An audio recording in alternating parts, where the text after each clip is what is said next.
Fala, investidores, sejam muito bem-vindos ao canal Planileiro Investidor. Sou Adriano Costa e no vídeo de hoje nós vamos falar do relatório gerencial de março de 2024 do fundo RECT11, é o REC Renda Imobiliária, fundo de investimento imobiliário. Vamos ver aqui qual foi a performance dele no mês de março, né? O provento caiu 10% no mês de março. A gente vai ver aqui qual foi o resultado do fundo, se o fundo tem algum plano, né? E a explicação por conta dessa queda de 10% nos proventos aí anunciados em março, ok? E se você gosta então desse tipo de assunto, não perca tempo, se inscreve no canal, ative as notificações, deixa o seu like, é tudo de graça, tá? E você ajuda muito a gente no canal e também vou deixar esse relatório gerencial na descrição do vídeo, o link do nosso grupo do Telegram. Se inscreva lá em curta distância e também a nossa área de membros está aberta. Entre na nossa área de membros lá, ajuda a gente, tá? Continuar nosso trabalho aqui também no YouTube, tá? Um valor irrisório aí, você vai ter algumas preferências, uma delas o vídeo publicado, né? É o cotista aí, o membro do canal, né? O membro do canal já assiste aí na íntegra no momento que o vídeo já é levantado, tá? E também algumas sugestões de vídeo, a preferência também é do membro do canal. Mas eu procuro atender todos, tá? Mas membro do canal aí tem uma preferência. Vamos lá então? Vamos lá falar aqui do REC, fundo que anunciou proventos aí reduzidos, como eu falei, caiu 10% os proventos para de fevereiro para março, tá bom? Vinha pagando 40 centavos e anunciou 36 centavos. Isso fez com que a cota, que já estava ali próxima aos 40, rompesse a barreira aí dos R$ 40, né? Isso foi negociado aí, se eu não me engano, chegou aos 38,80 nessa segunda não, na terceira semana aí de abril, tá? Algumas informações aqui, caso você não conheça o fundo, ele é administrado pela BR Trust e gerido pela REC Gestão de Recursos, então é quem decide as coisas no fundo, já que é um fundo de gestão ativa, tá bom? Rentabilidade-alvo é o CDI, a gente vai ver se ele está superando o CDI ou não, lá mais para baixo no relatório. O fundo que tem um patrimônio líquido de 785 milhões, valor da cota patrimonial 91,93 e encerrou março a 42,89, mas como eu já falei, rompeu inclusive a barreira dos R$ 39, tendo negociado abaixo dos 39. Não sei se encerrou, tá? Terceira semana de abril abaixo dos 39, mas chegou a estar abaixo aí por alguns momentos do pregão. E o fundo está com patrimônio líquido a valor de mercado de R$ 366 milhões. Bom, vamos lá, eu sou cotista do fundo, inclusive, tá? Tenho aí em torno de 4% da minha carteira de FI, né? Não conta FI Agro nem FI Infra, FI é no RECT 11, tenho ele aí há mais de 3 anos na carteira. Taxa de administração e gestão, 1,17%, não tem taxa de performance, o prazo de duração é determinado, condomínio fechado para investidores em geral, tem mais de 8,5 milhões de cotas emitidas e mais de 65 mil cotistas. Vamos ver se mais um mês a base de cotista foi reduzida, né? Segue reduzindo aí já há muito tempo, há mais de um ano. A base segue reduzindo por conta dos preços, né? Pessoa aí liquidando prejuízo mesmo assim. RECT11 é o código de negociação na bolsa. Então, no dia 12 de abril, o fundo vai pagar, não, na verdade já pagou 3 milhões, mais de 3 milhões de reais distribuídos aí para os cotistas, tá? O fundo que tem sua data base no quinto dia útil do mês subsequente ao que ele faz referência e paga no 10º dia útil. Cota de fechamento, como eu falei, 42,89, que dá um dividend yield de 0,84%. E se a gente comparar o dividendo com o valor de mercado, realmente está um bom dividendo ainda. O fundo é de tijolo, tá? 0,84% é um bom dividendo. Inclusive, agora que está próximo ali dos 38, fica melhor ainda, né? Mas o fundo ainda segue capengando aí, né? Ainda segue com algumas dificuldades, né, em relação aos seus resultados. E o fundo não está com a vacância também tão alta, a gente vai ver isso tudo aqui mais para baixo. Tá? Dividend yield analisado mais de 10% ao ano, né?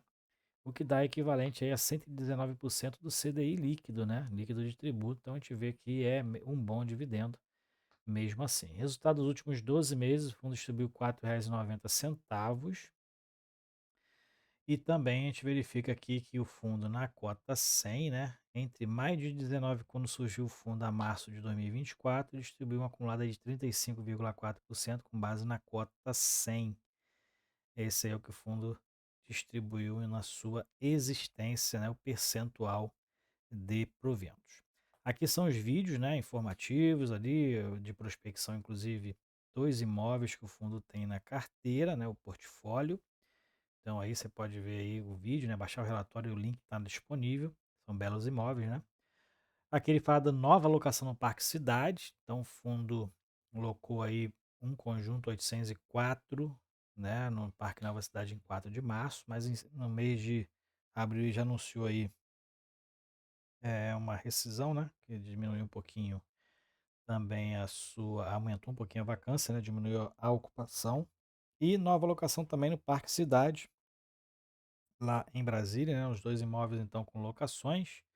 20 de março, o fundo então celebrou mais um contrato aí com a Volkswagen Brasil, né, ocupando aí o conjunto 805. Então, o conjunto 804 para Bichar Advogados e 805 para Volkswagen. E o fundo segue aí com potenciais futuros inquilinos, né, para alocar o espaço vago. E atualmente o fundo tem resultados acumulados de 15 centavos por cota. Aqui são os detalhamentos dos passivos do fundo, segue aí com os dois CRIs, né, os principais. São 3 CRIs, na verdade, né, mas os dois vinculados ao edifício da Barra da Tijuca. Então, um saldo de 182 milhões de reais, né? Esse é o saldo atual, o que é pago então com os resultados, com 95% dos resultados, são esses dois valores aqui. E o principal é pago pelo caixa principal do fundo, né? Não pode ser pago pelos resultados. Então, é isso aí que o fundo tem hoje, que está explicando tudinho, né? Quais são aí as questões, né? A correção monetária e os juros, né? Então tem aqui tudo, ele vem como despesa financeira, né? Dentro dali dos resultados do fundo, então apenas ele, a despesa financeira, reduz o resultado que é distribuído ao cotista. Distribuição sobre a cota de fechamento, então fundo com 0,84 de dividend yield, né? CDI 0,83, está um pouquinho acima do CDI, e 0,71 líquido, né? O CDI líquido, desconsiderando aí o imposto de renda. Aqui ele fala sobre os ativos do fundo, né? E também tem a questão da rentabilidade alvo, né? Que a gente viu lá em cima. O fundo não tem atingido a rentabilidade alvo. Hoje o CDI está 37,48%, né, com comparativo aí desde o início do fundo, né, e o fundo com 35,4%. Então não está atingindo a rentabilidade alvo, que é o CDI. CDI líquido ele até bate, né, mas o CDI mesmo, que é o que vale, né, ele não está batendo. Ativos do fundo, então é um fundo com quase 1 bi de patrimônio líquido, de imóveis, na verdade, né? Quase 954 milhões em imóveis. Renda fixa ele tem um pouco mais de 1.800.000 na carteira, né? CRI 589 mil e aqui outros ativos 15 milhões de reais, o que soma 572 milhões de reais em ativos. E os passivos do fundo são esses aqui de baixo, ó, são 2 CRIs de barra e um Evolution, né? Ambos vencendo lá em 2034, né? Todos eles vencendo em 2034, somados dá mais de 182 milhões de reais, né? Tem ali a taxa que é o IPCA e uma média ali de 7,43% de taxa de risco. Bom, aqui é a distribuição, então o fundo reduziu 10% a sua distribuição de fevereiro para março, vinha distribuindo aí já quase um ano 40 centavos, né? Parecia que ia manter ali dentro dessa média de distribuição e março, uma surpresa, fundo reduzindo 10% dos seus proventos, pagando 36 centavos por cota. Mais para baixo aqui a gente verifica a distribuição, então a expectativa é que não alcance, né? Provavelmente que foi distribuído ali em 2023, já que está aí numa guidance de queda, né? Aqui são os ativos do portfólio com seus contratos, principais contratos na área bruta locável, taxa de ocupação. Então a gente verifica aqui que o Canopus ainda é o principal imóvel com taxa de ocupação baixa, é aquele de Alphaville. A gente vem destacando isso também lá no XPPR 11. os imóveis de Alphaville têm dificuldade, o fundo aqui com Evolution Corporate até está com uma taxa de ocupação alta, mas o Canopus, né, sempre teve essa dificuldade aqui no fundo no período pós-pandemia, né? Pandemia e pós-pandemia, todos os imóveis lá dessa região realmente está com uma vacância bem alta. A média da região passa dos 35% de vacância, né? Então, até que o fundo está abaixo dessa média ali, com em torno de 24%, de 27, né? 27% de vacância, quase 26% de vacância somente nesse imóvel Canopus, localizado lá em Alphaville. E os outros que o fundo tem em Alphaville, que é esse complexo Madeira e o Evolution Corporate, estão até com taxa de ocupação interessante, e esse complexo Madeira com 100%, inclusive, mas o fundo tem uma ABL muito baixa lá nesse imóvel. Aqui a taxa, a participação dos imóveis, a classificação não mudou nada nessa questão, tá bom? Desde os últimos relatórios. Taxa de ocupação que tem uma variação pequena mês a mês, o fundo está praticamente ali com 90% de taxa de ocupação, né? Tem um pequeno RMG agora de 0,3 apenas, então isso pode ter ocasionado essa redução da distribuição, né? Porque esse RMG aqui era um pouquinho maior, né? Tinha ali em torno de 2,9 ou 3% de RMG, agora está com quase 0% de RMG. Isso pode ter então ocasionado uma queda na receita, tá? Principal aqui ocupante dos seus imóveis é a Elo Participações, a Unigran Rio e a Telefônica, somados aí ultrapassa os 30% de receita que o fundo ofere, né? Então são grandes empresas, mas o fundo tem ali uma alocação maior neles, não é absurda, né? Normal. Aqui é o histórico do portfólio com a vacância da cada região, né? Então a gente sempre está acompanhando isso aqui. O fundo lá em Barueri, como eu falei, ó, o histórico de vacância é bem alto, 35% ali na região, né? A vacância média da região, e o fundo está abaixo dessa média. Rio de Janeiro também o fundo está abaixo da média. São Paulo, que estava ali com os imóveis, não, Brasília, na verdade, né? Que estava com uma vacância alta ali no Parque Cidade, já está agora zero. Então o fundo em todas as regiões está abaixo ou até mesmo zerado em relação à questão da vacância média na região onde os imóveis se localizam, tá? Então, o fundo está com um desempenho bom em relação à sua ocupação. Em relação à queda RA gerencial, o fundo, então, a gente analisando aqui a questão do DRE gerencial, né? A receita de aluguel do fundo de março foi praticamente igual, né?